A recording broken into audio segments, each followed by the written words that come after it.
cortesía, que ustedes, algunos ya lo tienen o lo han encargado y está por llegar bien comentado. Este libro, ¿por qué me interesa? ¿Por qué? Porque por primera vez he leído un texto en el que hay una documentación muy profunda y muy seria sobre fuentes acerca del origen del ceremonial. Cuando ustedes lean el capítulo que les he subido en la clase, en la Classroom, van a darse cuenta de que el señor, que era el Rubillón en este caso, va analizando una cuestión que a él le parece importante, pero que lo hace en base a una enorme cantidad o relevamiento de casos concretos y de ejemplos que él ha podido buscar en los anales de la historia de su país. Ustedes saben que Francia es un país donde tradicionalmente, digamos, la cortesía, el ceremonial, tienen una larga tradición y una larga aplicación. Pero así como tienen también una larga tradición, también se han generado en Francia, a través de la Revolución Francesa principalmente, y antes también, ya vamos a ver enseguida por qué, disrupciones en esa forma de concebir la cortesía o concebir las relaciones del ceremonial. ¿Qué quiero decir con esto? Lo que plantea Rubillon es que de alguna manera hay dos elementos o hay dos frases que se contraponen a lo largo de nuestra vida profesional, podríamos decirlo así, o sobre esta temática que nos trata en particular. Una de ellas es una expresión francesa que se conoce como savoir-vivre o savoir-faire. El savoir-faire es un poco lo que hacemos en las universidades, es enseñar el cómo hacer, la técnica, y es un poco lo que se aprende o hacemos los ceremonialistas desde tiempos inmemoriales. Pero hay otra cuestión que tiene que ver con el savoir-vivre, que es el estilo, la cortesía, la elegancia, las normas de urbanidad, ser una persona elegante. Entonces, este savoir-vivre es lo que él va a estudiar en este libro como historia de la cortesía, la historia del savoir-vivre en Francia. Y va a tomar el inicio en 1789 porque precisamente en 1789 marca una ruptura con respecto a la concepción anterior del ceremonial y condiciona las concepciones posteriores del ceremonial o la cortesía. En este marco, como les decía él, alude a muchos textos. Yo les voy a ir mencionando a lo largo de la clase los que me parecen importantes y que son elementos que ustedes pueden tomar para su misma profesión y para ir haciendo sus propias investigaciones.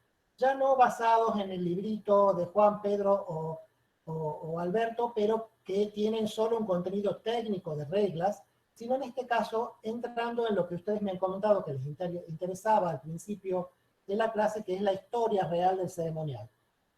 A la historia real del ceremonial también está vinculada a otra historia muy importante, que es la historia de la política y la historia de la sociedad. O sea, a la antropología, a la política y a la sociología, como dije en la primera clase.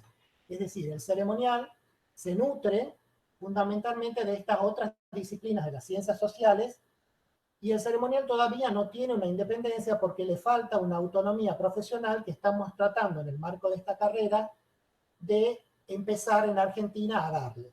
Es decir, lograr que haya profesionales que estudien o reflexionen acerca de este objeto del conocimiento en particular, que sería el ceremonial en sus distintas gamas, público, privado, social, diplomático, palatino, etc. ¿Vamos bien hasta ahí? ¿Me escuchan? Sí, profe. Bien. Bien, bien. 10 puntos. Sí, sí. Muy bien. Muy bien. En el texto que yo les mandé leer para que lean, rescato cuatro cosas importantes. Hay una frase o un párrafo en el que el autor Rubillon alude a las funciones de la cortesía. ¿Cuáles son las funciones sociales de la cortesía? Esas funciones, dice Rubillon, son 4. Por un lado, la integración dentro de un grupo, la diferenciación dentro de otros grupos, la jerarquización de los individuos dentro del propio grupo y la regulación de los comportamientos dentro y fuera de los grupos, ya sea por pertenecer al grupo, y esa regulación de los comportamientos tiende también a prevenir futuros conflictos o a resolver conflictos existentes. O sea que en el fondo el ceremonial, fíjense ustedes, lo que está teniendo es una función social muy importante. Primero porque identifica un grupo, o sea, ayuda a que utilicemos una serie de reglas para entendernos entre nosotros, ¿sí? Para tener una integración mutua dentro de un grupo. Después, al mismo tiempo que nos integra, también nos diferencia. ¿Por qué? Porque nosotros somos un grupo en particular, tenemos unas características en particulares, y ese grupo a su vez no es el mismo grupo que otro grupo, ¿sí? Entonces, al mismo tiempo que nos unifica, también nos diferencia de otros grupos. Establece relaciones de jerarquización, porque dentro de un grupo no todos cumplen el mismo rol. Hay algunos que tienen una función un poco más jerárquica, un poco más reservada a algunas funciones puntuales, y otros que cumplen otras funciones en una estructura aparentemente piramidal, o no, puede ser que seamos todos iguales. Y finalmente la serie de reglas que regulan este comportamiento dentro del grupo, pero que a su vez también condicionan el exterior del grupo. Esto me parece, estas 4 dimensiones me parecen fundamentales de la cortesía y de lo que le corresponde al ceremonial, porque están marcando principios atemporales que nosotros tenemos que analizar en todos los ceremoniales que nosotros nos propongamos analizar en cualquier lugar del mundo. O sea, son categorías de análisis que nosotros podemos utilizar en cualquier lugar del mundo y para analizar cualquier situación a la que nos tengamos que hacer referencia.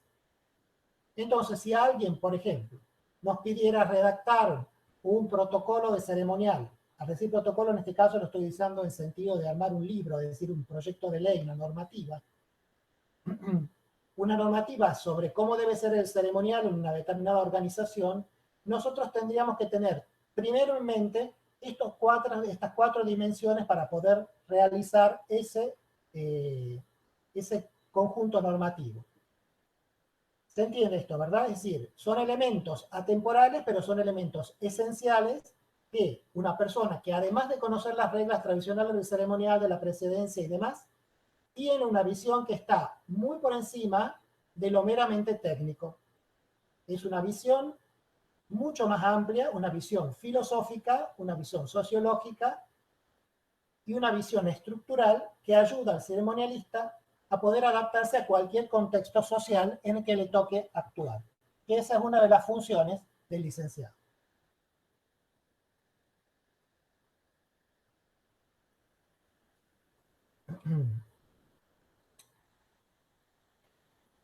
Bien, les decía que Ruillón también en el libro explica por qué plantea comenzar a hablar de la cortesía a partir de 1789. Porque, y acá ya un poco tendrían que repasar la parte histórica, no la voy a dar yo en clase porque es un aburrimiento, pero ustedes, si tienen dudas de la parte histórica, deberían referenciarse a algún texto del secundario o de lo que fuera, o Wikipedia, lo que fuere, para que repasar un poquito los hechos históricos, pero básicamente de lo que se trata es que, de alguna manera, hay un enfrentamiento entre el antiguo régimen, l'Ancien Régime, o sea, la monarquía absoluta de los Borbones en Francia, y la Revolución Francesa, que se produce como un golpe de Estado contra Luis XVI y que termina por imponer una república en lugar de una monarquía. La primera vez que ocurre esto en Europa, desde la antigüedad, por supuesto, porque hasta ese momento las monarquías eran la forma de gobierno reinante y principal en Europa. El único caso excepcional fue Estados Unidos, precisamente ayudado por Francia antes de la Revolución.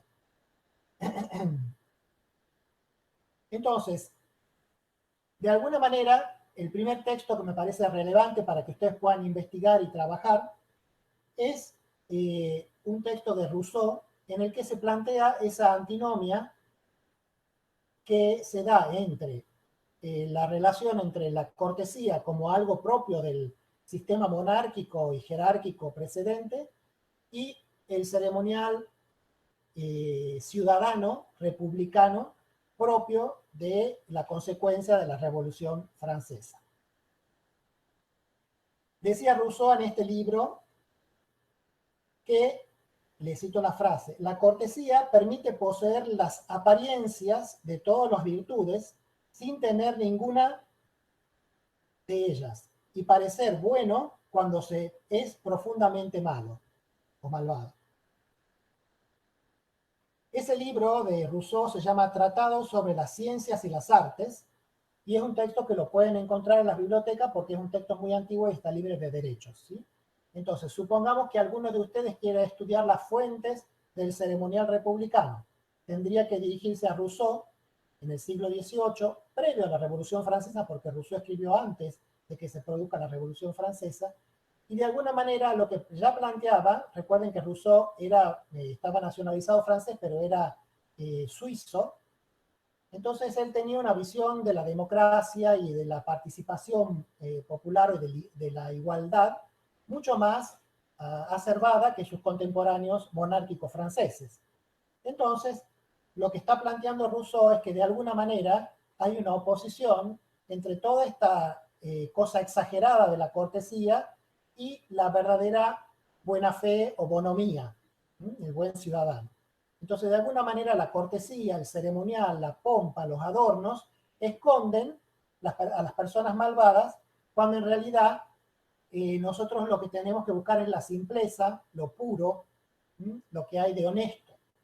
Esto también es una característica típica del romanticismo de principios del siglo XIX, donde, como ustedes recuerdan, se concebía al hombre salvaje, al hombre primitivo, como un reservorio de los valores morales y al hombre que es fruto del capitalismo, que es fruto de la economía de las ciudades, como un hombre corrompido por las malas costumbres y las malas tendencias. Entonces hay una equiparación entre el sistema político del antiguo régimen con la cortesía o las reglas de la cortesía o del ceremonial. Entonces, cortesía era igual a antiguo régimen, era igual a realista.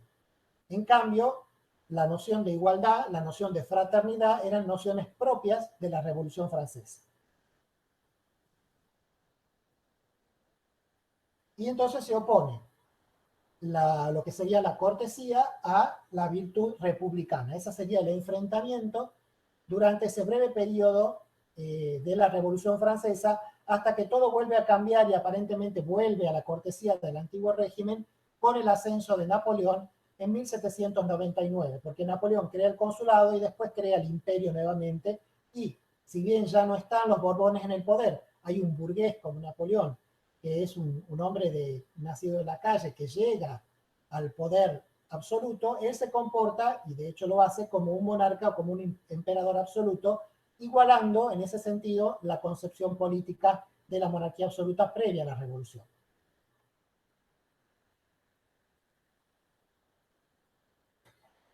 Dentro de la Revolución Francesa también hay una obra muy interesante que la pueden encontrar también en los análisis si quieren estudiar cuál es la forma de pensar de los revolucionarios franceses. Recuerden que cuando Luis XVI es depuesto, es encarcelado en una cárcel que está en París, que se llama El Temple, todavía está frente al río Sena, era un antiguo castillo medieval. Ahí fue encerrado con su familia y con María Antonieta, y entre 1790 y 1793 son decapitados con la guillotina ambos monarcas, y sus hijos son, digamos, mantenidos en prisión hasta que fallecen y torturados, hasta que la gran mayoría de ellos fallece, solo se salva una mujer. Entonces, en este ambiente, quien toma el poder es la Asamblea Nacional, de la que deriva el actual Parlamento republicano francés, y esa Asamblea Nacional comienza a estar conducida por los llamados jacobinos, que son una serie, un conjunto de pensadores y de actores políticos que provenían del colegio de Saint-Jacques de Jacobinos y empiezan a tener ideas extremas en contra de la monarquía y a favor de la república. El primer documento donde hay normas que ponen en evidencia esta relación de oposición entre el antiguo régimen y la cortesía y la moralidad republicana está en un texto que se llama Discurso sobre la moral y la política de Robespierre, el famoso Robespierre de la época del terror de la Revolución Francesa, que es del 17 de febrero de 1794, o sea, después de que ya ha sido ejecutado Luis XVI y María Antonieta.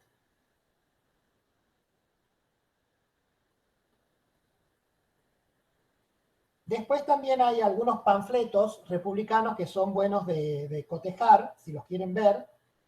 Hay un autor que se llama Hebert, se escribe con H, y que escribía un periódico, Père Duchesne, donde se hacían o se expresaban, a veces de forma anónima, las ideas de la revolución con respecto al ceremonial. Bien, mencionados estos textos, que me parecen importantes porque ustedes, en el caso de que les interese, a cada uno de ustedes puede ir a buscarlos y analizarlos y hacer un estudio profundo de cada uno de ellos, me interesa puntualizar cuáles son las reglas que el nuevo ceremonial republicano imponía como reglas contrarias a las reglas de cortesía jerarquizadas del ancien régime o régimen antiguo. Por un lado, existe una prohibición del uso de el pronombre usted. Es decir, hay una instauración, una normativización del tuteo. Ningún ciudadano, si es igual a otro, puede tratar a uno de usted, porque implica establecer jerarquías. Cuando uno trata de usted a una persona, él le está poniendo como por encima de uno mismo. Entonces, en ese caso, estamos siendo sospechosos de formar parte del antiguo régimen o de la ideología política del antiguo régimen. Entonces, de lo que se trata es de igualar, y al igualar, entonces lo que hacemos es tratarnos de vos y de tú.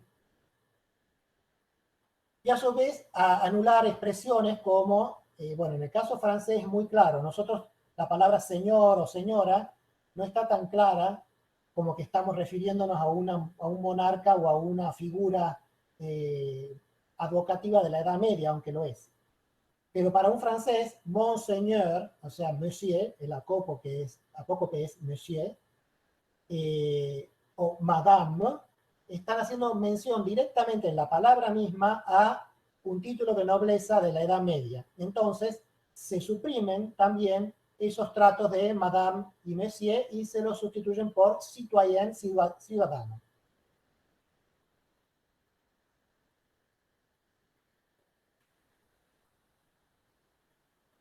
Después también hay unas normas de conducta que se atribuyen a una forma de ser y de vestir del ciudadano republicano y una forma de ser y de vestir que son contrarias a ese ideal republicano, que están relacionadas políticamente con el antiguo régimen.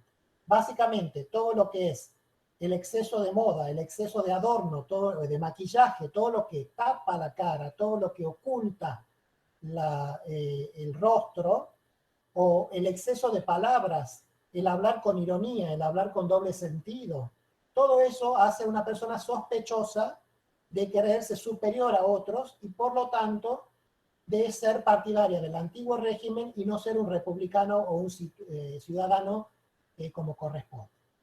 Entonces también se prohíben o digamos, por supuesto que se prohíbe entre comillas, no siempre ha llegado a aplicarse eso, pero se ve en los manuales de urbanidad de la época que eso está prohibido o no está recomendado. También hay unas ciertas normas de limpieza pública, es decir, cómo debe aparecer el ciudadano, debe ser un ciudadano limpio, debe tener la ropa interior limpia, etcétera, pero no debe ser una persona exageradamente cuidada como lo eran los dandies del sistema del Ancien Régime.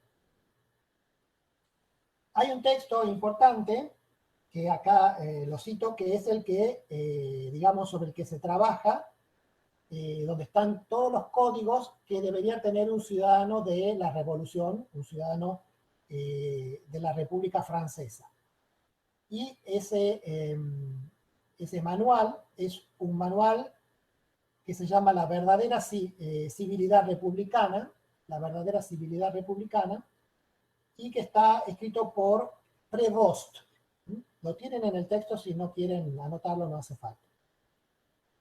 Ese texto también indica que no es bueno, como yo les decía, bromear, no es buena la ironía, y tampoco es buena toda esta tendencia a exagerar la moda o la elegancia. Al contrario, debe haber una especie de austeridad republicana. Por otra parte, también el rol de la mujer tiene que ser un rol limitado o, digamos, que acompañe el republicanismo y el igualitarismo del hombre. O sea, no es una visión en la que la mujer es un adorno y por lo tanto tiene que ir muy decorada, sino que es una ciudadana más que está a la par del hombre. Todos estos principios que se han ido perdiendo paulatinamente después que Napoleón asciende de nuevo al poder y consagra un imperio nuevamente, sin embargo han quedado marcados como los dos elementos que van a caracterizar a partir de entonces toda la discusión en torno al ceremonial que nosotros hemos escuchado en tantos congresos y en tantos gobiernos.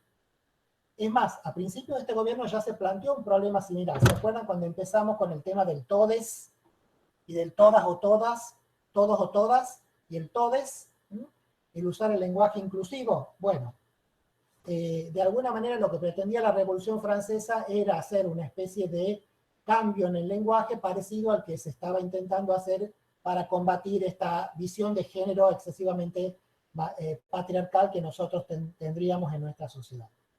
Con un éxito, por supuesto, relativo.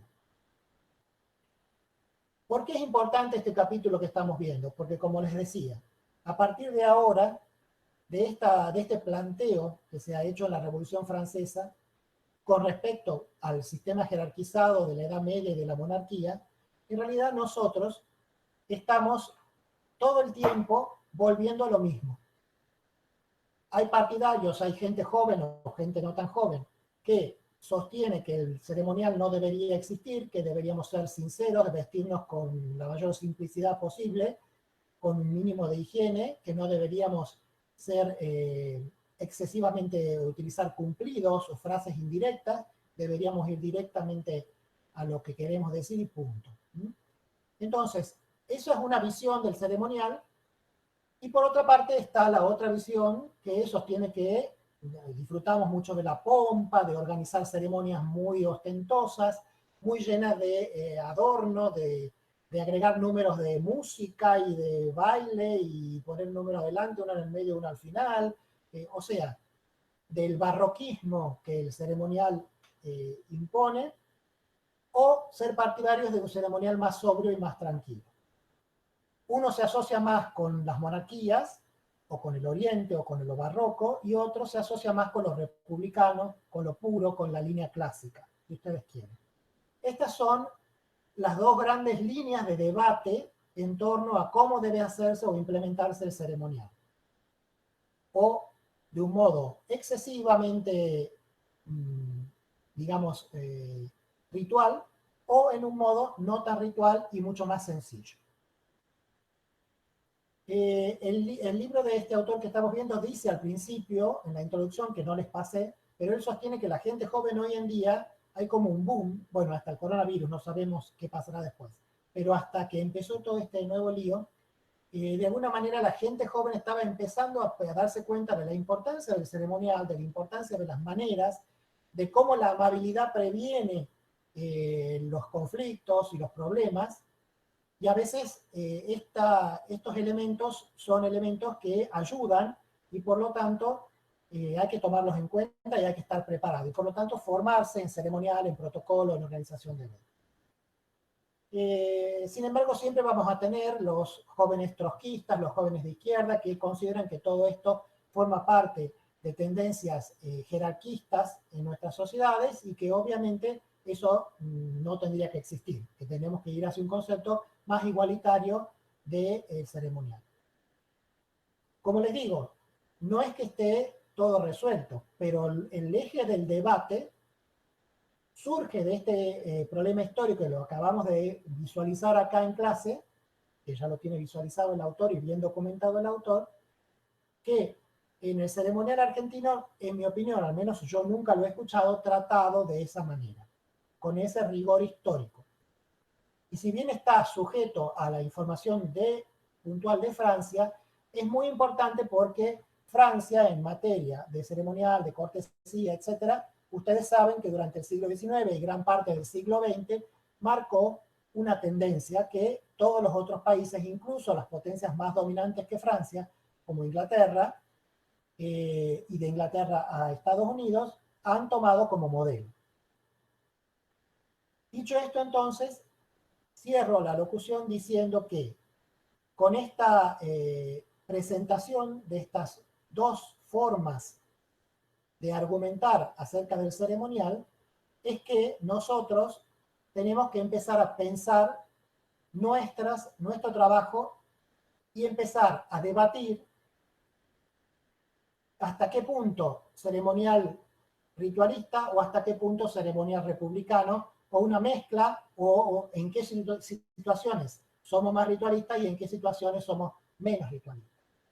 Porque incluso instituciones tan ritualistas como las iglesias, como la Iglesia Católica, por ejemplo, con las reformas que se establecieron, cambiaron para, digamos, popularizar, para bajar a la población determinadas reglas de su ritual. El hecho que el sacerdote ya mire a la gente y no esté de espaldas, el hecho de que se dé la misa en el idioma local y no en latín, toda una serie de cosas que han tendido, por eso mismo, a, de alguna manera, disminuir el ritualismo y llevar a una mayor republicanismo, si me permiten la palabra, a este tipo de ceremonias. Bien, hasta acá mi alocución, mi voz ya no da más. Vamos a hacer un pequeño descanso, son 9:34. A las 10 menos 10, ¿le parece? No, sí, 10 menos 10, 10 menos 5. Volvemos. Me gustaría que antes de que nos vayamos me hagan preguntas o hagan alguna reflexión si tienen ganas de hacerla, para que pueda responderla sobre este tema y después ya entramos en la parte práctica que tenía preparada para ustedes.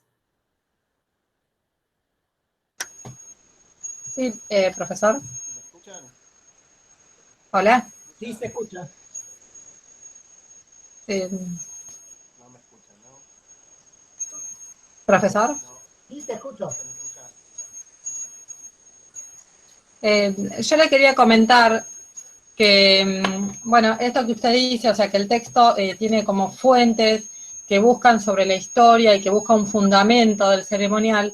Cuando estudiamos la carrera de la tecnicatura, yo siempre le planteaba a mis compañeros y a mis amigos que me faltaba como teoría para yo sentirme segura al hablar, más allá de que uno aplica la técnica, o sea, entender el porqué o la historia, o sea, darle más fundamento. Y esto que usted explicaba ahora es justamente lo que yo me he dado cuenta que me faltaba a mí para sentirme segura en la aplicación de la disciplina, de la técnica. En mi caso particular, yo estudié otra carrera universitaria. No la terminé, pero bueno, estudié medicina. Y ahí es muy, o sea, todo tiene un porqué. Entonces, yo necesitaba ese fundamento para sentirme más segura en lo que yo aplico. Y la verdad que esto que usted está diciendo es justamente lo que yo estaba buscando o que necesitaba para sentir esa seguridad en la aplicación, ¿no? de la teoría. Me alegro porque ese es el objetivo que he tenido y que tengo, que es precisamente elevar un escalón o más sobre esta cuestión de la mera técnica, que siempre es la que todos trabajamos y que la tenemos más o menos dominada, Claro. o de manera distinta dominada, ¿sí? Eduardo Sí. quiere hacer una pregunta y no se lo escuchaba bien. Eduardo, te escuchamos y si no escribíla y yo la digo al aire.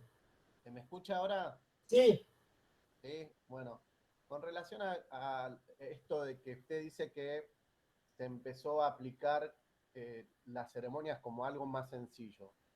¿Había castigo para el que rompiera esa regla de olvidar lo anterior? sí, no lo mencioné porque es un poco cruento, pero sí. Obviamente, en la época del terror de la Revolución Francesa, eh, digamos, se inventó, ustedes saben que se inventó la guillotina. La guillotina, sí. La guillotina era un instrumento que igualaba en la muerte. ¿Por qué? Porque tanto al rey como a cualquier portero de edificio lo liquidaban de la misma manera. Y el terror implicó que empezó una serie de desconfianzas y de intrigas de un grupo contra otro y al final se terminaron matando entre todos. Por eso se conoce como la época del terror.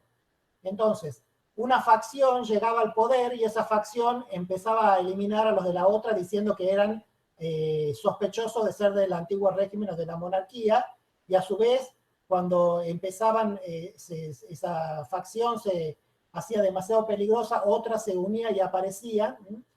Por eso también el estudio de la Revolución Francesa es un estudio aparte que es interesante, pero no nos excede en esta asignatura, de qué es lo que ocurre cuando las élites gobernantes no captan a tiempo que hay que producir cambios. Y eso es muy típico de las élites gobernantes.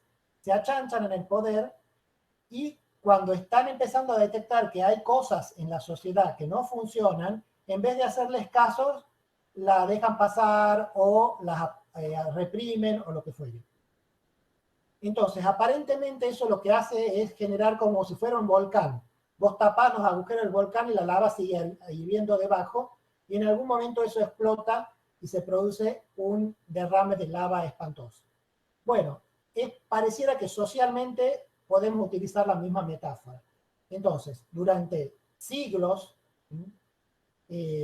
los Borbones franceses habían explotado con impuestos excesivamente a su sociedad, incluso en momentos en que las cosechas, particularmente cuando se produce la Revolución Francesa, había ocurrido una gran sequía, no daban para mantener ese nivel de sufrimiento de la gente. Y la incomunicación entre las élites y lo que efectivamente estaba pasando en el reino estaban además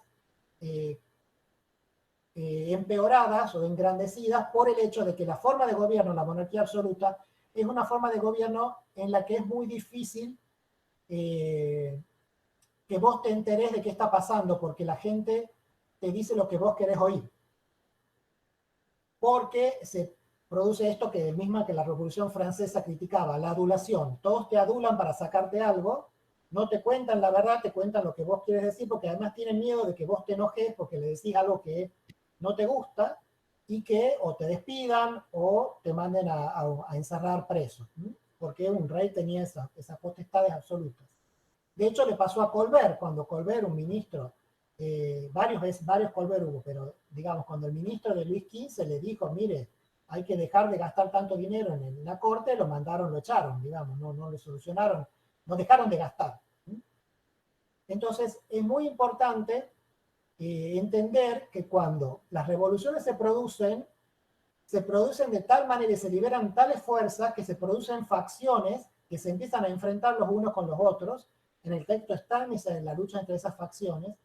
Y en el caso puntualmente del tuteo, cuando alguien no tuteaba a otra persona, o podía sufrir cárcel o eventualmente podría sufrir una muerte por parte de los transeúntes o de la gente que se consideraba con derecho a tomar esa determinación.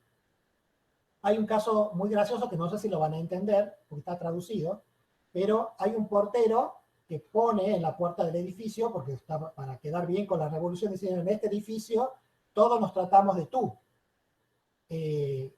Digamos, y después pone una frase diciendo muchas gracias, pero s'il vous plaît, o sea, lo pone con vous. Después de decir que tutean, pone una frase tradicional utilizando el usted. Entonces, parece que eso generó, obviamente, que al pobre portero, no sabemos, dice el texto, si lo mataron o no lo mataron, pero eventualmente plantea situaciones ridículas que en el fondo son a las que llevan estas situaciones, pero que tienen que ver con el fanatismo que se desata precisamente por el descontrol que genera la falta de habilidad de las élites para entender los cambios sociales y encauzarlos en el marco del derecho, que esa es la función del derecho, producir revoluciones en paz, ¿verdad?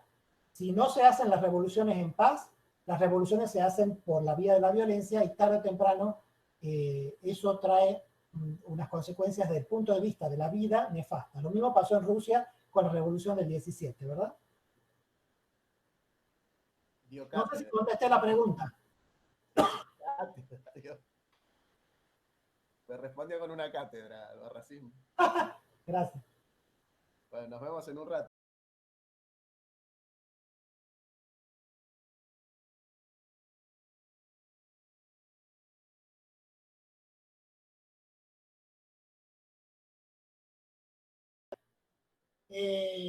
¿Alguien ha tenido tiempo de buscar la parte práctica, de verlo en la ceremonia de coronación del zar Nicolás II y del presidente, y la ceremonia de asunción del presidente ruso?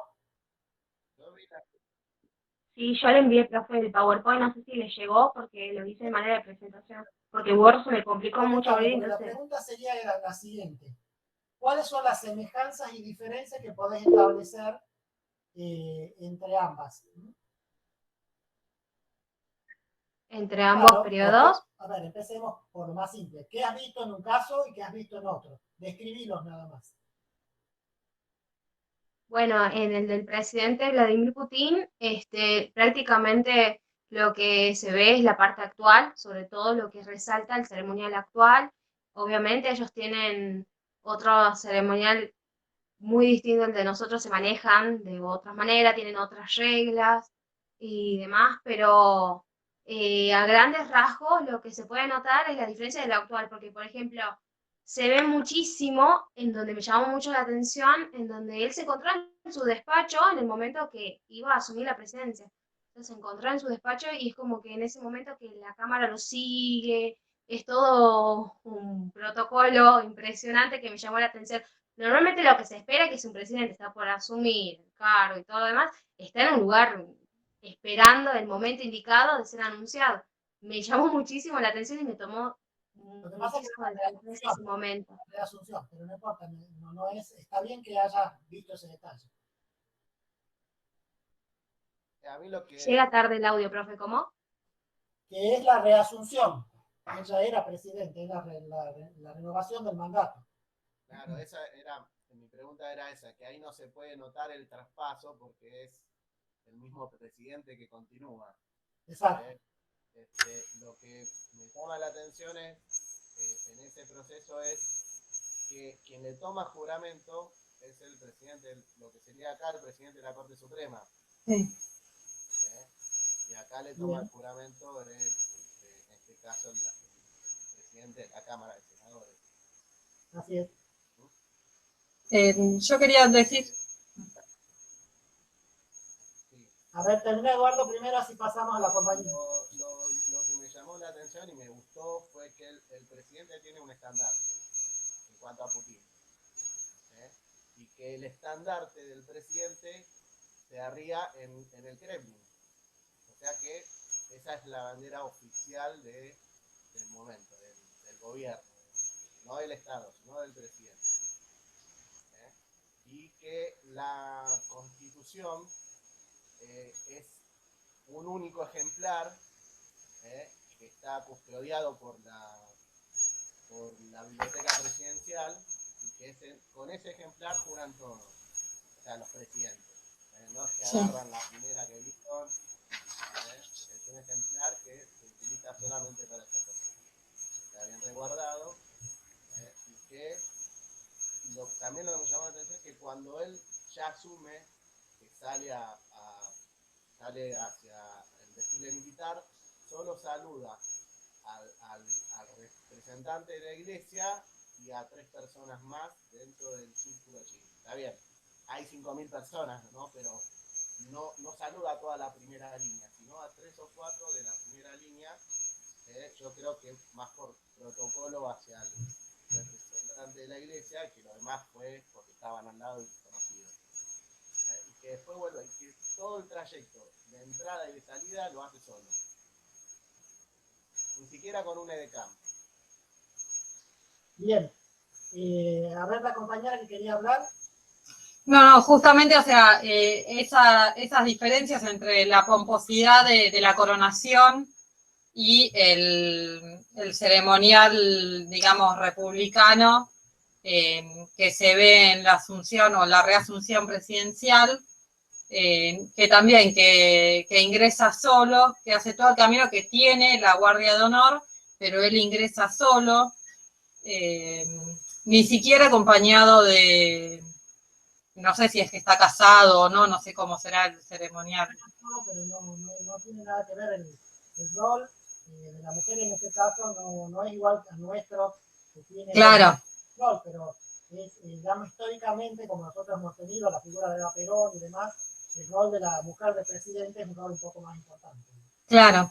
Y después que, bueno, cuando va hacia el desfile, sí muestra, creo que la catedral que está dentro del Kremlin es la catedral donde se hizo la coronación, ¿no? En su momento. Hay 5 catedrales, sí. Claro. O sea, que muestra o recorre en su caminar por la parte histórica, mostrándole al mundo, ¿no? Dando una imagen también de que, a mi entender, reconoce la historia de su país, llevándolos hacia ese lugar, hacia ese patio y permitiendo por primera vez que los invitados accedan a ese lugar. Bien, ahí me estoy acercando a lo que me interesa. Ustedes me han descrito lo que es la ceremonia en sí, con algunas particularidades, está muy bien, ya vamos a ir viendo. Ahora bien, esa es la descripción general. Ahora yo lo que intento, y lo que intentamos en esta licenciatura es que ustedes vayan a hacer un análisis más profundo de lo meramente descriptivo. Vamos a un análisis simbólico. ¿Qué simboliza? Poder. Claro, pero ya sabemos que es una estructura de poder o que trata de poder. Pero ¿qué simboliza cada una de las partes que ustedes me han comentado? ¿Por qué camina solo por los salones? Para mí, o sea, a mi entender, es de austeridad. ¿Te parece que es austeridad el salón? No, el salón no, pero quiero decir esto de no tener tanta pomposidad, tanta gente a su alrededor. Los salones del Kremlin son un lujo de... No, o sea, el salón es hermoso. Pequeñita. En esos salones queda muy reducido de su imagen. Pero ¿qué significa que una persona que tiene la máxima responsabilidad en su país camine solo por semejante estructura que representa la enormidad del Estado ruso? Es una muestra de poder, No, una señal de comunicación. es él solo el que tiene que enfrentar semejante responsabilidad. Entonces, ese caminar solo, por un lado, podría ser interpretado como algo soberbio, y yo soy el único que va a salvar a... Sí, es posible porque hay mucho de zarismo en esta estructura. Pero también implica la enorme responsabilidad que tiene él solo frente a lo que sería la enormidad de la labor de conducir un Estado. ¿Sí? Eso es por un lado. Después entra en lo que sería digamos, donde están las 5.000 personas, las representaciones de las fuerzas sociales, civiles de su país, del extranjero, y cuando llega al estrado principal, que como ustedes han visto es un estrado hecho al efecto, porque el salón no tiene ese estrado, está armado, hay, digamos, los miembros, los representantes de una estructura republicana. Están los presidentes de ambas cámaras, la Duma y el Senado, que son los primeros a los que él saluda, y finalmente saluda al presidente de la Corte Constitucional. Tienen un tribunal constitucional, o sea que al no tener una Corte Suprema de Justicia, tienen un tribunal que es el garante de la Constitución. Y posiblemente él toma el juramento porque la Constitución rusa dice que él debe tomarlo. Entonces, y vamos a lo que dice Eduardo, el ejemplar sobre el que se jura es la Constitución histórica. es el instrumento histórico, es como si nosotros juráramos acá el presidente sobre el acta original del Congreso de Tucumán. La ceremonia empieza dándole un valor simbólico a las banderas con el ingreso y después ingresa a la Constitución.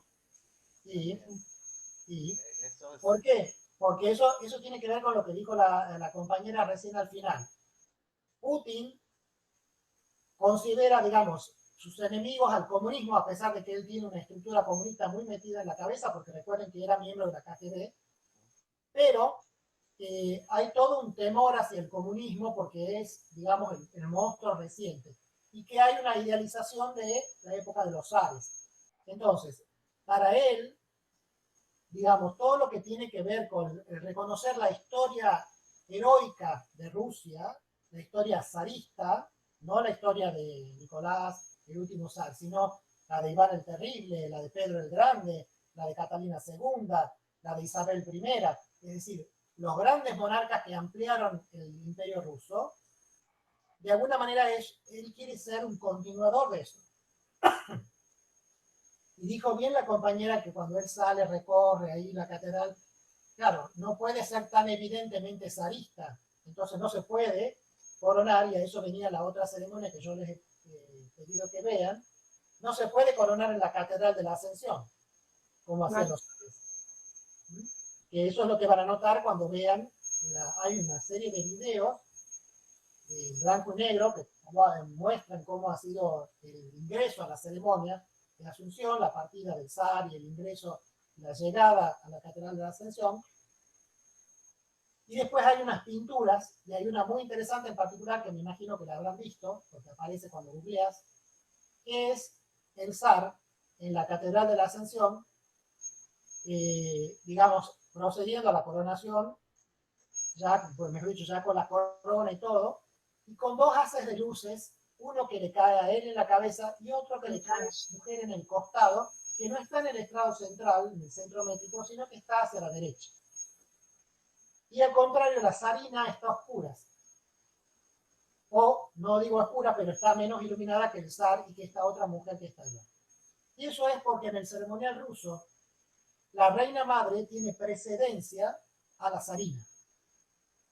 Y la que está iluminada es María Feodorovna, la viuda del emperador anterior, de Alejandro III, la madre del zar. De hecho, cuando ustedes ven también avanzar las carrozas hacia la coronación, van a ver que la primera carroza va el zar con la zarina, y en la que va atrás va la reina madre, la zarina viuda. ¿Por qué es esto? Esto no ocurre en otras ceremonias, porque obviamente la reina madre ya no tiene un rol tan protagónico. En el ceremonial ruso sí, a pesar de que la sucesión rusa está regulada por la ley sálica, como ustedes saben, es la ley que viene desde el comienzo de la Edad Moderna, que impide a las mujeres, salvo que no haya herederos varones, ejercer el poder real. Sin embargo, el rol de las mujeres en la cultura política rusa ha sido muy importante. Muy, muy importante. Entonces, de alguna manera, incluso durante la Edad Media, antes de que aparezca Catalina II y antes de que aparezca Isabel I, durante la Edad Media, las hermanas de los zares muchas veces eran responsables de quienes eran elegidos como futuros zares, incluso eliminaban las competencias. Es una historia bastante sangrienta la de la Edad Media rusa, pero con un rol muy preponderante de la mujer, muy típico del Oriente, por otra parte, de lo que es bizantino, y que en Occidente estaba mucho más alejado y de una cultura mucho más patriarcal. Entonces, eso me parecía importante remarcar. Obviamente, en el caso totalmente opuesto de la asunción del zar, ¿por qué se hace en una catedral? Se hace en una catedral porque el poder viene de Dios y Dios se lo da al zar. Y el zar ministra a la sociedad. ¿Por qué? Porque estamos hablando de una autocracia en la que la religión y el Estado están imbricados y que se consideraba que el monarca era de origen divino, es decir, que recibía sus instrucciones o su inspiración para gobernar de parte de Dios. en continuidad con los emperadores bizantinos y en continuidad con el emperador romano, porque ustedes saben, zar, la palabra zar significa César, es una continuidad de los emperadores romanos. Entonces, de alguna manera, esos elementos están ahí presentes. Entonces, ¿a qué quería llegar yo con esto? A que para armar una ceremonia, en este caso de tanta magnitud, la ceremonia de mayor magnitud quizá que hay en un Estado, la asunción del jefe del Estado, hay que tener en cuenta la constitución política del Estado. ¿Esté escrita o no? En el caso de la Rusia imperial no estaba escrita, era una tradición. Y en el caso actual de la Rusia republicana está escrita en la constitución. Entonces, ustedes tienen que buscar la norma fundamental que vertebra toda la ceremonia y en base a eso organizar la ceremonia. En ningún caso, en ninguna de las dos, van a ver que se agregan cosas que no sean esenciales a la ceremonia en sí. Por supuesto que hay casos que son ceremonias muy complicadas. Ustedes si ven la ceremonia de Asunción de Isabel II de Inglaterra, lleva horas. ¿Por qué? Porque son 5 o 6 ceremonias dentro de una sola. Creo que hasta 7 son. O sea, ella se cambia de vestido ya una vez dentro de la catedral de Westminster, se cambia de vestido 4 o 5 veces, se le van agregando ropajes, se le van cambiando las coronas, etcétera, porque obedece a una constitución no escrita basada en tradiciones. Esas tradiciones están establecidas desde la restauración de la monarquía, después de la dictadura de Cromwell, a principios de la Edad Moderna. Entonces, en estos casos, lo que nosotros tenemos que hacer, ya como licenciados, futuros licenciados, es analizar las ceremonias no solo desde lo descriptivo, sino también desde lo simbólico y desde lo político. Y además, escuchar también al que me encarga la ceremonia qué es lo que quiere poner en evidencia. Porque estas ceremonias, obviamente, no es que Putin hace lo que le dicen. Hace lo que dice la Constitución, pero también él contribuye con algunos elementos de su propia visión política, como por ejemplo su alianza con la Iglesia Ortodoxa rusa. Por eso se baja del estrado después de asumir y lo primero que hace es saludar al patriarca de Rusia. Y eso explica, digamos, muy claramente las alianzas políticas que rigen la relación de Putin con su sociedad. Sí, disculpe que lo moleste, pero de hecho cuando él hace el discurso, la chica, yo lo vi a través de una locutora de la BBC que hablaba arriba y traducía, lo que decía que ese discurso estaba muy enfocado en los jóvenes, en el futuro de los jóvenes, en armar alianzas con empresas para que estos jóvenes pudieran entrar a trabajar, y cuando termina el desfile militar, lo primero que hace es acercarse a los jóvenes, saludarlos y ponerse a charlar con ellos. Así es, porque estamos frente a una república y, digamos, de lo que esto se trata es una república populista, en el sentido que se le da a veces en América esa palabra, es decir, una república cercana al pueblo, cercana a la gente, ¿sí? Entonces Putin también quiere darse su baño de masas, no es que solamente frente a los dignatarios internacionales o frente a los oligarcas que los rodean apoyándole en el gobierno desde el punto de vista económico. También hay un rol muy importante que él considera, y su equipo, la gente que lo apoya, considera que es un rol fundamental para Rusia. Rusia como una potencia mundial, ¿sí? Una potencia mundial que respeta su pasado imperial. Como ven, todo lo que hace Putin políticamente está vinculado a esto. Su relación con la Iglesia implica directamente que él, por ejemplo, apruebe leyes que son contrarias a la difusión de la homosexualidad en su sociedad, que en una república no deberían preocuparle. Pero claro, si vos estás en acuerdo con la Iglesia Católica y la Iglesia Ortodoxa, y la Iglesia Ortodoxa se opone rotunda y frontalmente al tema, obviamente vos tenés tus condicionamientos políticos y tenés que salir a favor de eso. Por otra parte, a nivel internacional, la anexión de Crimea, por ejemplo, basándose obviamente en un plebiscito que han hecho, todo lo que vos quieras con las formas de democracia externa que se le han dado, Pero la idea de Rusia es recuperar el imperio perdido, recuperar el rol de la Rusia imperial o de la Rusia stalinista, cuando tenía la totalidad de sus repúblicas socialistas soviéticas. La situación con Ucrania, las dos provincias en las que las tiene, digamos, está apoyando Putin para que se mantenga, se impida el reconocimiento absoluto de Ucrania como una república totalmente independiente. Putin no se anima a invadir Ucrania, no quiere hacerlo y no quiere tener más problemas porque además tampoco quizás económicamente lo puede hacer, pero sí hizo una guerra contra Chechenia que además lo ayudó profundamente a llegar al poder y mantenerse en el poder. De hecho, él lo sucede a Yeltsin gracias a los éxitos de la guerra de Chechenia, contra el terrorismo checheno. Entonces, como les digo, el ceremonial sirve para hacer un análisis más profundo, que esto lo podemos hacer con ceremonialistas cuando se nos invita a explicar ceremonias, pero al mismo tiempo también nos sirve cuando somos funcionarios y tenemos que armar una ceremonia a pedido de nuestros gobernantes que nos contratan. Entonces tenemos que definir qué dice la Constitución y qué mensaje quiere transmitir el mandatario. En el caso de la asunción de Fernández, por ejemplo, él ha querido transmitir un mensaje también de hombre común. Por ejemplo, él ha venido en auto desde su casa y ha hecho la transformación en el Congreso, que es la Casa del Pueblo, y ahí recién se ha convertido en la figura presidencial, ¿verdad? Eso también es muy simbólico en una asunción presidencial, y es una cosa distinta a otras cosas que se han hecho en otra oportunidad. En el pasado, cuanto más se parecía una asunción presidencial a una coronación monárquica, más y mejor era, ¿verdad? Hoy en día hay ciertas cosas, digamos, que están mal vistas. Yo escucho muchos comentarios que no me gustan porque yo no soy de esa idea, pero que entiendo que la gente los haga. Por ejemplo, va a haber palacios, o va a haber iglesias, o va a haber el Vaticano, la típica del Vaticano. Y dice, ¿cuánto oro hay acá en el Vaticano? Y deberían ser más pobres, deberían ser más humildes.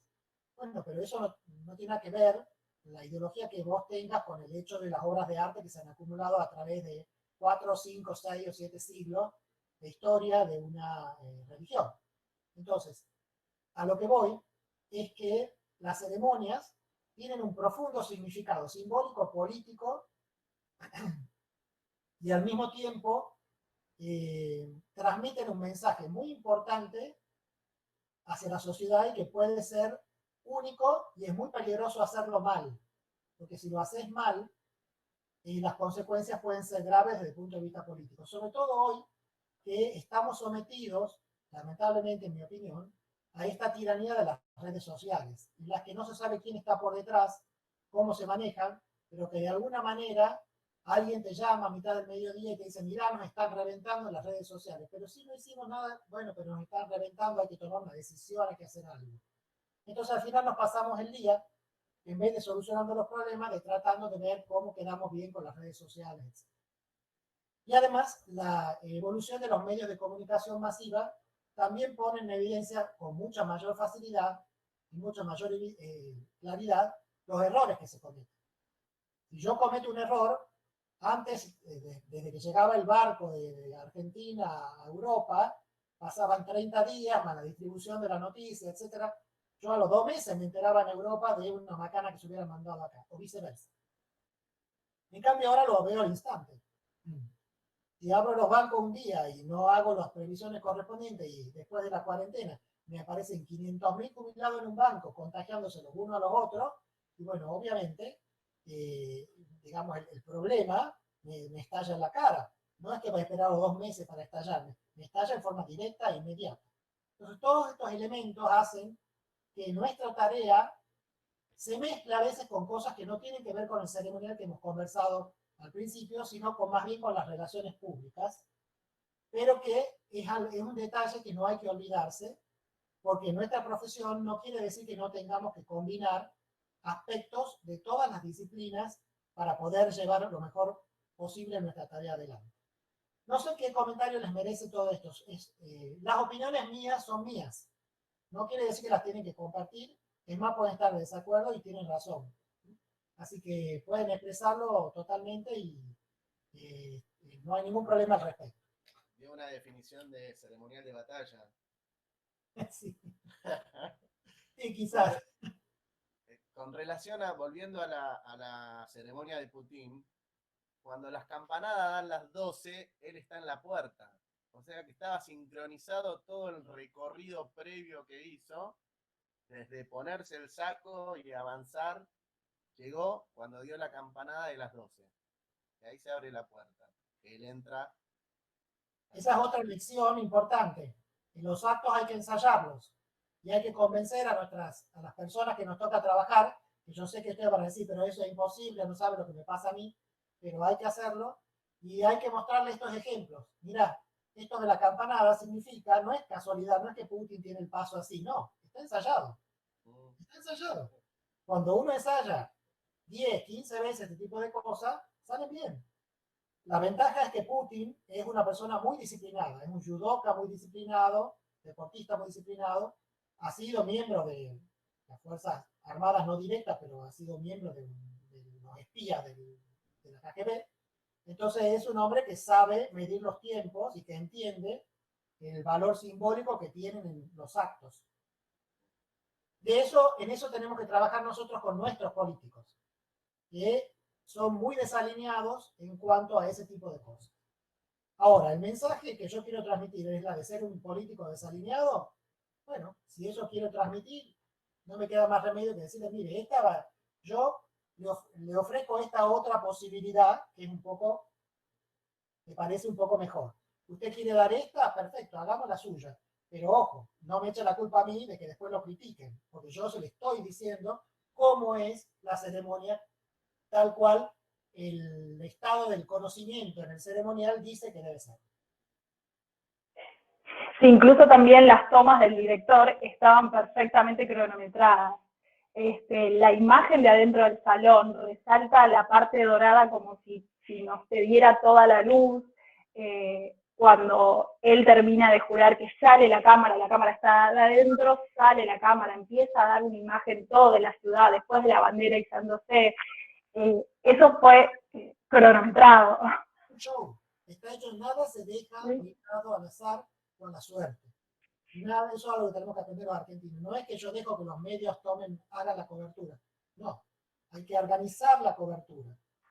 Sí, de hecho me extrañó que cuando estaba saliendo para el desfile militar, apareció un fotógrafo ahí en el medio cruzándose a la cámara, porque no se ven ni auxiliares de ceremonial, no se ve ninguna persona que le dice para dónde tiene que ir. Él sabe a dónde tiene que ir. Porque si hubiera alguien que le dice a dónde tiene que ir, él no sería una persona que pudiera llevar adelante las riendas de un imperio o de un país que quiere ser potencia mundial. Él quiere transmitir exactamente que no necesita que nadie le diga nada para manejarse. El cámara va caminando hacia atrás. Mientras él va avanzando, el camarógrafo va hacia atrás. Pero perfecto. También en ese proceso de mostrar ese camino cronometrado que dice usted, la limpieza escénica que tiene es fascinante. No, así es. Digamos, cuando entra, nadie se mueve de su espacio para nada, ni siquiera pone el celular un poquito más adelante para sacarle fotos. Está como, muchacho, el que se mueve acá pierde el laburo, algo así. Exactamente. Recordemos que son rusos, recordemos que es una república bastante autoritaria en el sentido de que quien comete un error no necesariamente le va a ir bien. Entonces no es el mismo caso que nosotros, que a lo sumo te trasladan, qué sé yo, no pasa nada. Ahí puede ser las cosas, te pueden mandar a Siberia, digamos, no es una cosa muy... cometer un error no es algo que sea tan sin consecuencias, ¿no? Pero de todas maneras, lo que es interesante resaltar es que se toma muy en serio el trabajo. Se toma muy en serio el trabajo, lo hacen muy bien. Como ustedes han marcado, es un show, está armado para emocionar, para causar ese impacto de patria, de patriotismo, de orgullo nacional. qué es lo que las ceremonias de este tipo deben transmitir. Entonces, lo que a mí me parece que podría haber sido menos, pero a lo mejor para el estilo ruso está bien, es que el discurso de Putin es demasiado largo. Recuerden que hay gente de pie, que la gente está, al estar de pie, es pesado, digamos, estar tanto tiempo parado, pero bueno, a Putin no le importa, él habla lo que tiene que hablar. Entonces, recuerden que también hay un famoso caso en el que él, para demostrar su poder, la invita a Angela Merkel a la casa de él. Y Angela Merkel, y él lo sabe, le tiene miedo a los perros. Y él tiene perros en la casa, entonces hizo entrar los perros y los hizo que se sentaran al lado de él y al lado de la canciller alemana. Porque él sabía que la canciller alemana lo iba a criticar, le iba a decir que Rusia esto, aquello, y directamente de entrada la sentó,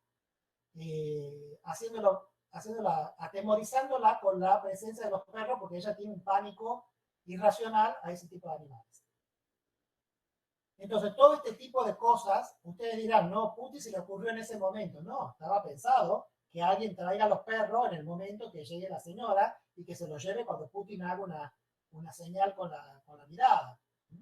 Entonces, como les digo, los entornos de este tipo de personas tan importantes son determinantes. Después recuerden, hay una anécdota famosa también hace poco de Macri haciéndole un chiste a Putin sobre fútbol en una cumbre, yo no me acuerdo dónde era. Y Putin lo miró al traductor como diciendo, me está haciendo una broma, como diciendo, ¿es un chiste o me lo está diciendo en serio?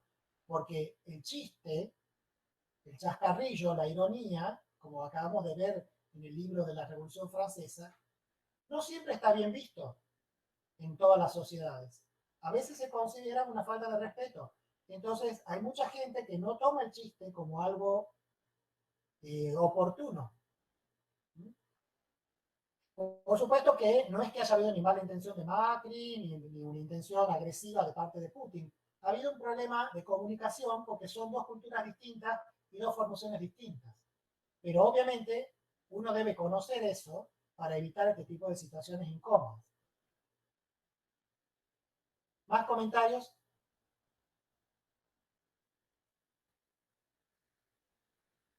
No, pero es prácticamente eso, como decía mi compañera Florencia, que llama mucho la atención cómo él hace hincapié, sobre todo en la parte de los jóvenes, y cómo de parte de los jóvenes también existe esa, por decirlo, ese respeto, porque acá claramente se ve que te ponen vallas, todo cuando viene el presidente. Acá ahí tenían una simple cordón rojo que dividía al presidente de los jóvenes, y un respeto absoluto que por ahí muchas veces Bueno, acá otro carece. tipo de sociedad, una sociedad un poco más ¿cómo te puedo decir? Tantos años de comunismo y demás, es una sociedad que se autogobierna un poco mejor. De hecho, ustedes ven que en algunos lugares, por ejemplo, en Alemania, con el tema del coronavirus, se ha visto, la cuarentena en Alemania no es obligatoria, no tiene los características que tiene acá. ¿Por qué? Porque a un alemán le decís, no salga, porque se va a enfermar, y el alemán no sale. Ahora, vos le decís en italiano no sale, y ya han visto, no sé si han visto en los informativos, que se torna gracioso, o si no fuera triste, cómo los intendentes del sur de Italia le gritan a la gente porque no les hacen caso. Le dicen, había un intendente con las ojeras así, yo me paso la noche tratando de, no duermo para que ustedes estén cuidados, y me llaman al peluquero a la casa, me salen a pasear el perro desde la punta de la ciudad a la otra, salen afuera de la casa a fumar un cigarrillo, o van a la esquina del kiosco a comprar un cigarrillo. O sea, buscan una excusa para no cumplir lo que se les está pidiendo que cumplan. A un alemán esto es imposible que le ocurra. Bueno, un ruso es más o menos, un eslavo también es bastante disciplinado y tiene, al igual que los chinos, una conducta hacia la autoridad que no es la misma que tenemos nosotros, porque tampoco tiene la misma historia que nosotros. Nosotros, no es lo mismo el concepto de autoridad que tenía mi abuela en 1930, ¿no es cierto? Donde había una cosa mucho más monárquica, más jerarquizada, donde nadie se le ocurría decirle barbaridades a un presidente, qué sé yo, de lo que podría ocurrir hoy en día con respecto a un presidente. Son distintas épocas, porque bueno, ha habido también en la historia nuestra elementos políticos que han hecho que, o que hacen incluso hoy en día, que la gente descree de los políticos o los odia a los políticos, entonces se cree con derecho a ofender o a decirle cosas a cualquier político sin saber si en particular ese político tiene o no tiene alguna razón puntual para ser agredido así, ¿no? Como te digo, este tema de los medios de comunicación masivos, de las redes y demás, es bastante preocupante. Porque te juzgan y te condenan y no se sabe realmente si vos sos o no culpable. Te pueden inventar cualquier cosa. Porque con 1 millón de likes que contraten o que paguen a Facebook o lo que fuera, ya te generan un problema, ¿verdad? Son países distintos. De todas maneras, insisto, Rusia es un presidencialismo autoritario, entonces no es lo mismo tampoco el grado de libertad que hay en Rusia que el que hay acá. Solo que acá deberíamos ser un poquito más, digamos, respetar la autoridad en el sentido, ¿en qué sentido? En que la autoridad proviene de nosotros mismos. Y entonces esa autoridad deviene de nuestra propia decisión. De todas maneras, no hay que decir mucho porque los argentinos estamos cumpliendo la cuarentena bárbaramente.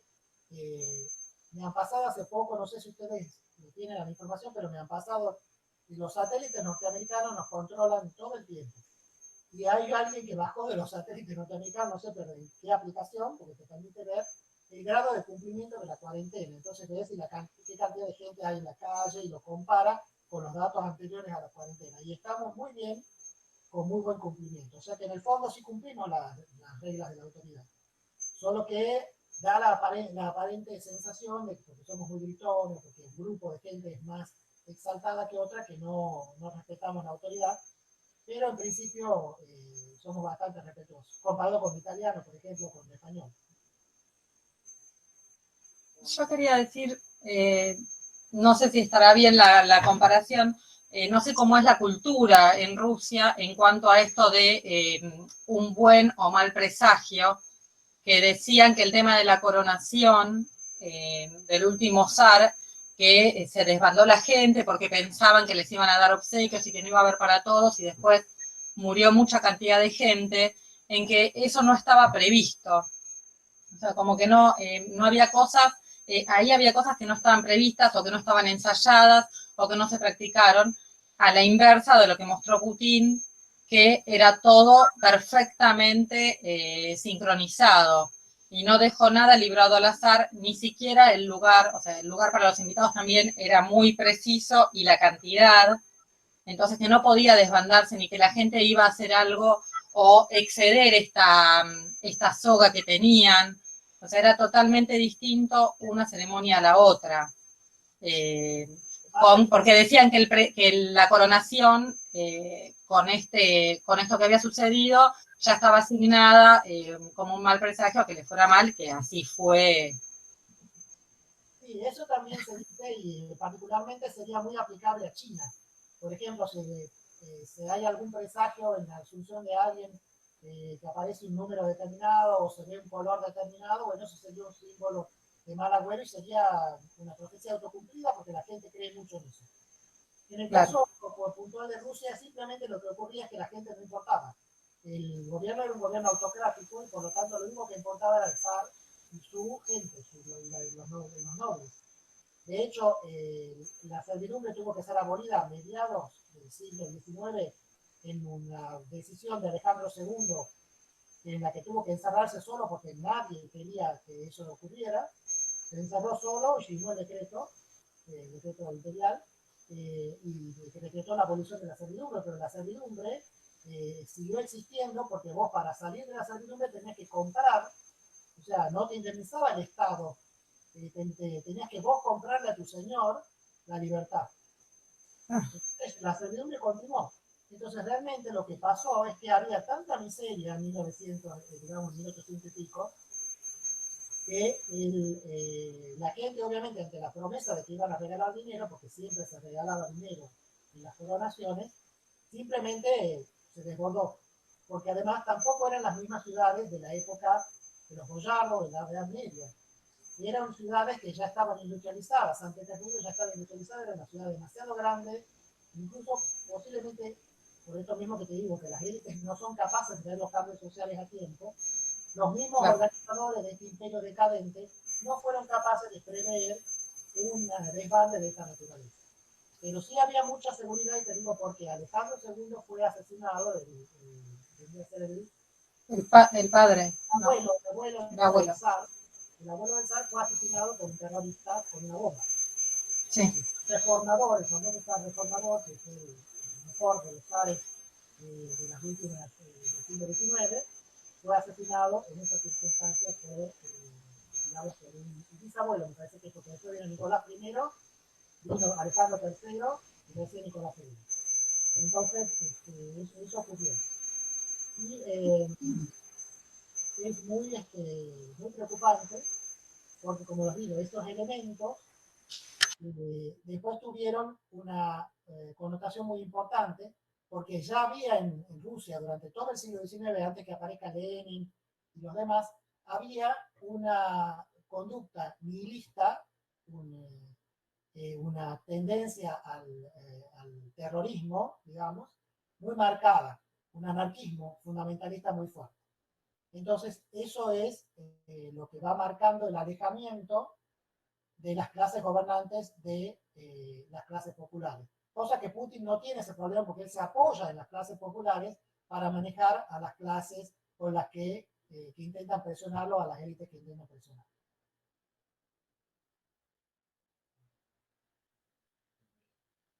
Bueno, ¿algo más?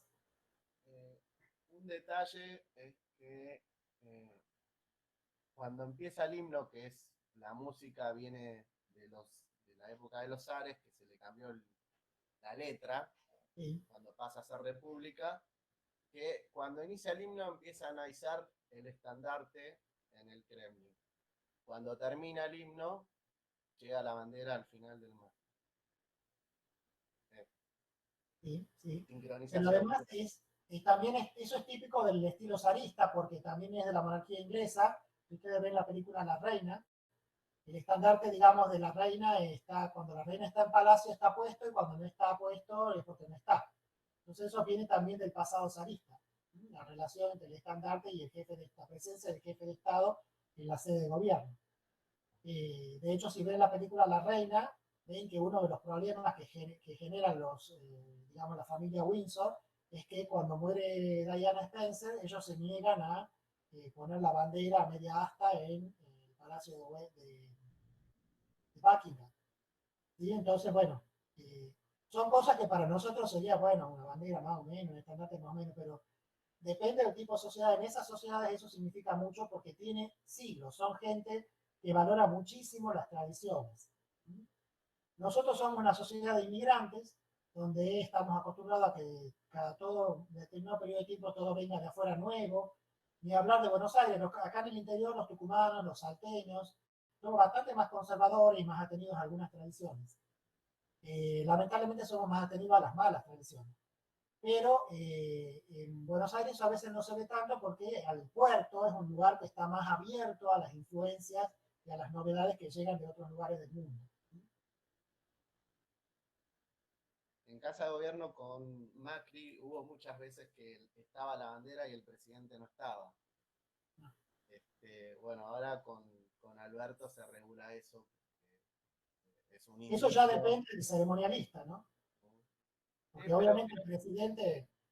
En algunos casos también mostraban, bueno, lo que me comentaron es que querían mostrar que estaba, aunque no estaba. Bueno, también es un mensaje. Se ponía la bandera. También es un mensaje. Un mensaje político. Para los analistas, por supuesto, porque no lo vas a poder analizar en ese momento, pero sí lo vas a poder analizar después. ¿Era una falla técnica del ceremonialista o era a propósito? No, era algo impuesto. Bueno, ¿alguna consulta más? No, yo quería destacar algo que usted dijo que para mí es clave, que se vio en la ceremonia y que hoy en día lo tenemos que tener en cuenta, que es el papel de las comunicaciones.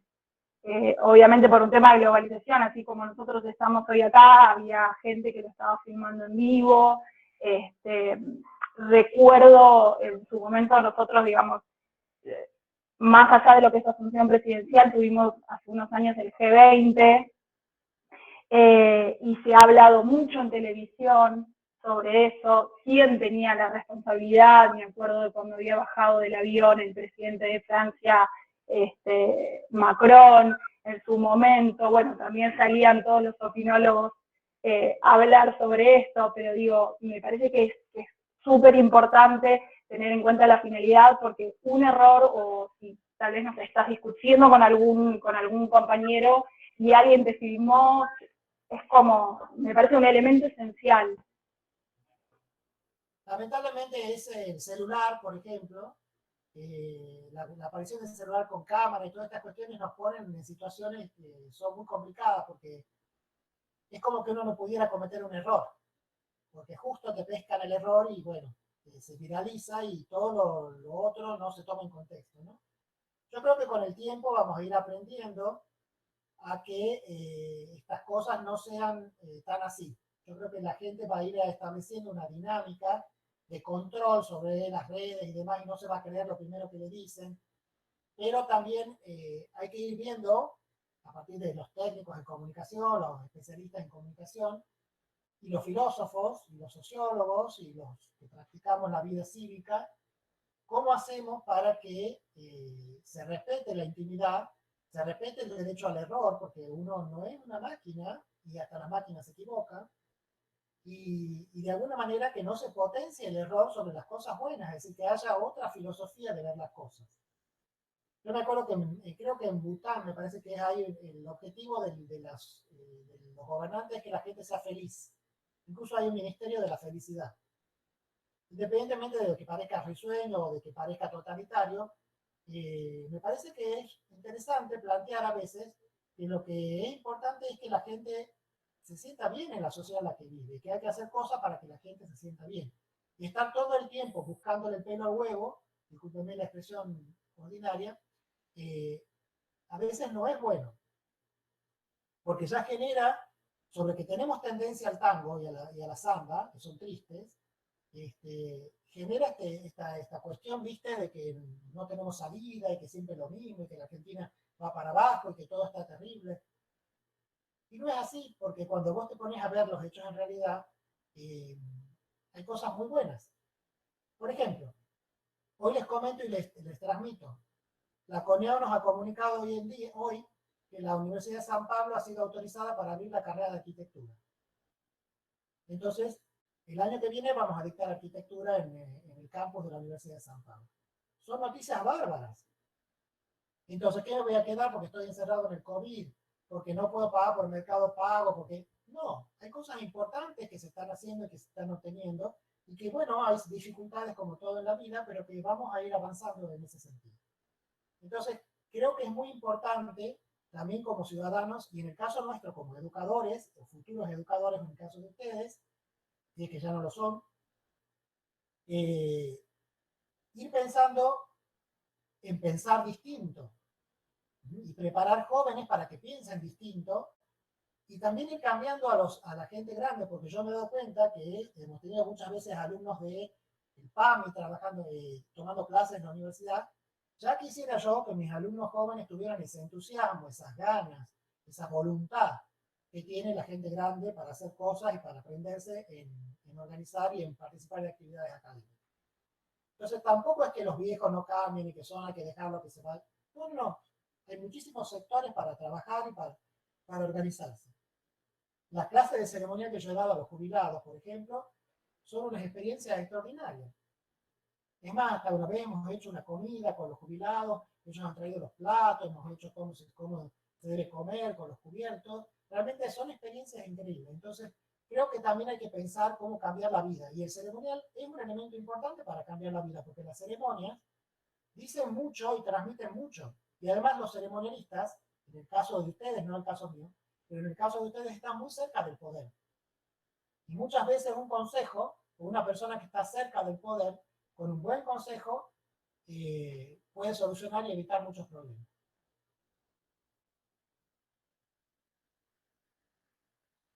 Tener la carrera de ceremonial, por ejemplo.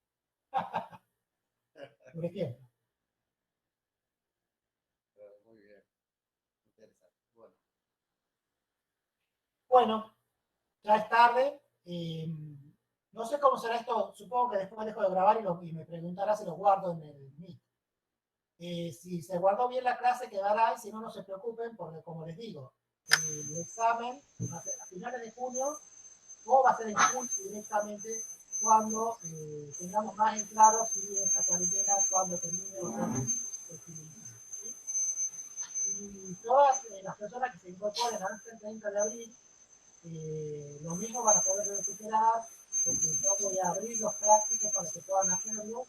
Y digamos, lo único que hay que hacer es sentarse a leer, ver la clase si nos ayuda, porque la clase lo que hace es nada más que visualizar lo que estamos leyendo.